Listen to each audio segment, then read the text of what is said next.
Hi పిల్లలు, అందరూ ఎలా ఉన్నారు? ఈరోజు నేను ఇంకొక మంచి కథతో మీ ముందుకు వచ్చాను.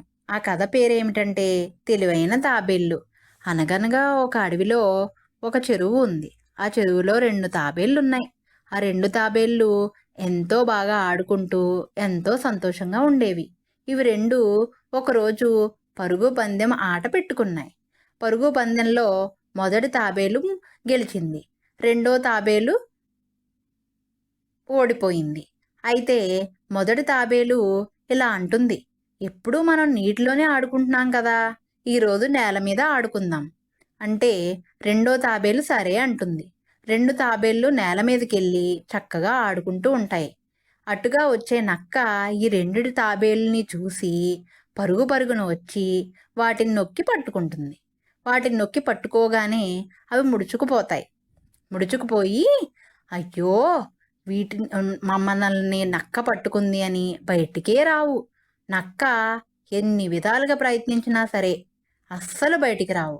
అప్పుడు అందులో ఒక తెలివైన తాబేలు ఇలా అంటుంది, ఓ నక్క బావా, నీవు మమ్మల్ని పట్టుకున్నావు కానీ నీ ఆహారానికి మేం పనికిరాం. నువ్వు కొరకగానే నీ పళ్ళు ఊడిపోయేలాగా అంత గట్టిగా ఉంటామని చెప్పింది.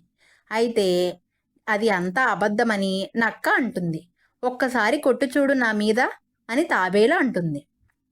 తాబేలు అలా అనగానే నక్క కొట్టి చూస్తే చాలా గట్టిగా ఉంటుంది. అయితే అందులో ఒక రెండో తాబేలు, నువ్వు ఇలా మమ్మల్ని తినలేవు కానీ మమ్మల్ని తీసుకెళ్ళి చెరువులో నానబెట్టు, మేము నీటిలో ఉంటే చాలా మెత్తగా ఉంటాం, నీకు తినడానికి కూడా చాలా రుచిగా ఉంటాం అని చెప్తుంది.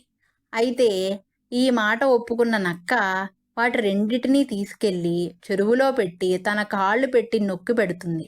అయితే తెలివైన తాబేలు, ఓ నక్క బావా, నువ్వు మళ్ళీ మా పైన కాలు పెట్టి నొక్కి ఉంచావు, మేమంతా నానేము కానీ నువ్వు కాలు పెట్టిన చోట మాత్రం నానలేదు.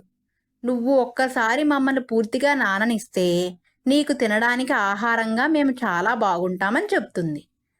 దానికి ఒప్పుకున్న నక్క సరే అని వదులుతుంది. వదలగానే అవి 2 ఆ చెరువు అడుగులోకి పారిపోతాయి. వాటిని చూడగానే నక్క చాలా అసహాయరాల్లా మారిపోతుంది. అయ్యో అంటుంది. అనగానే చాలా నక్క బాధపడుతుంది. అయితే దీనివల్ల తెలివైన తాబేళ్ళు ఆపద నుంచి, నక్క బారి నుంచి చక్కగా తప్పించుకున్నాయి. నీతి ఏమిటంటే ఆపద సమయంలో తెలివిగా ఆలోచించడం, సమయస్ఫూర్తిగా వ్యవహరించడం చాలా అవసరం. ఓకేనా పిల్లలు? మీకు నచ్చిందా ఈ కథ? మీకు నచ్చితే సబ్స్క్రైబ్ చేసుకోండి పిల్లలు. Thank you.